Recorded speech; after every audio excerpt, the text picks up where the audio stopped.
Team India మరో సవాల్కు సిద్ధమైంది. ధర్మశాలలో south ఆఫ్రికాతో 3వ టీ20 ఆడబోతోంది. అయితే సఫారీలతో టీమిండియాకు సవాళ్లు తప్పడం లేదు. స్వదేశంలో సౌత్ ఆఫ్రికాకు టెస్ట్ సిరీస్ కోల్పోయిన భారత్ ఆ తర్వాత వన్డే సిరీస్ ను అంత ఈజీగా ఏమీ గెలవలేదు. తొలి మ్యాచ్ లో భారత్ సత్తా చాటితే రెండో మ్యాచ్ లో సౌత్ ఆఫ్రికా గెలిచింది. సిరీస్ డిసైడర్ లో మాత్రం టీమిండియానే విజయం సాధించింది. ఇప్పుడు టీ20 సిరీస్ కూడా నువ్వా నేనా అన్నట్టుగానే సాగుతోంది. తొలి మ్యాచ్ లో భారత్ విజయం సాధిస్తే రెండో మ్యాచ్ లో సౌత్ ఆఫ్రికా విక్టరీ కొట్టింది. మూడో మ్యాచ్ లో ఎవరు పైచేయి సాధిస్తారు అనేది ఆసక్తి రేపుతోంది. టాస్ గెలిచినప్పటికీ ముల్లాన్పూర్ లో టీమిండియా అడ్వాంటేజ్ గా మలుచుకోలేకపోయింది. ఈ ఏడాది మూడో మ్యాచ్ లో ఓడిపోయింది.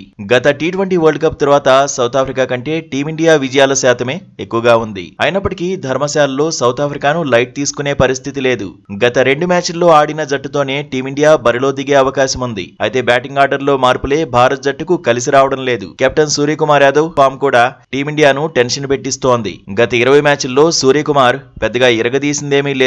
గ్యాప్ తర్వాత టీ20లోకి వచ్చిన శుభ్మన్ గిల్ కూడా ఇంపాక్ట్ చూపించలేకపోతున్నాడు. టీ20 వరల్డ్ కప్ కు ముందు ఇద్దరూ రాణించడం టీమిండియాకు కీలకం. దీంతో ధర్మశాలలో సూర్యకుమార్ యాదవ్, శుభ్మన్ గిల్ పై అందరి ఫోకస్ పడబోతోంది. అభిషేక్ శర్మ, శుభ్మన్ గిల్ నుంచి టీం మేనేజ్మెంట్ శుభారంభాన్ని కోరుకుంటోంది. కానీ అభిషేక్ మీదే ఎక్కువగా ఆధారపడడం సరికాదనే వాదన వినిపిస్తోంది. తెలుగు కుర్రాడు తిలక్ వర్మ సూపర్ ఫామ్ లో ఉన్నాడు. తిలక్ ఫామ్ టీమిండియాకు కలిసి రానుంది. హార్దిక్ పాండ్యా ఆల్రౌండ్ షో భారత్ జట్టుకు చాలా కీలకం. జితేష్ శర్మ కూడా భారీ ఇన్నింగ్స్ బాకీ ఉన్నాడు. అక్షర్ పటేల్, శివం దూబే కూడా బ్యాట్ తో చెలరేగాల్సిందే. బౌలింగ్ విభాగంలో టీమిండియా బలంగానే ఉంది. కానీ గత మ్యాచ్ లో హర్షదీప్ సింగ్ భారీగా పరుగులిచ్చాడు. జస్ప్రీత్ బుమ్రా కూడా పెద్దగా ప్రభావం చూపించలేకపోయాడు. ఒక ఇన్నింగ్స్ లో తొలిసారి 4 సిక్స్లు ఇచ్చాడు.